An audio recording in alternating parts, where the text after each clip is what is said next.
Hello guys! Hello mga kainggo! Maaga nga pala tayong gumising at nagluto ng ating almusal na pancit canton at pritong itlog. Dahil ngayong araw nga pala ay pupunta tayo sa Legazpi City upang mag-attend ng General Assembly Meeting.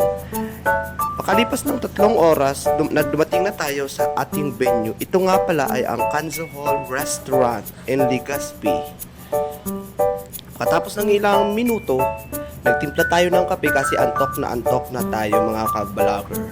At pakalipas ng ilang oras, mayroon na namang pansit palabok. Wow, sarap!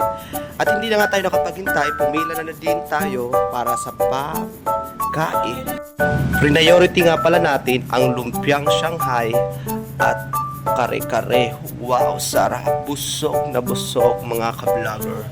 Gusto nyo? Asa ka, Charis!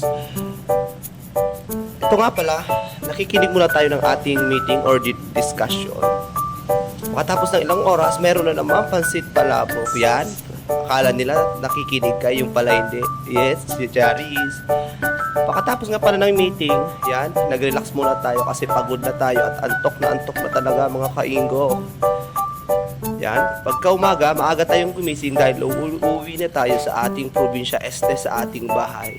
Yan, naglakad na tayo pababa para mag-check out. Hello mga kainggo, thank you.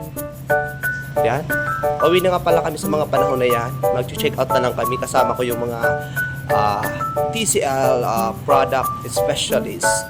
Yan, pauwi na tayo. Medyo pagod na yan. Thank you mga kainggo, I'm sure.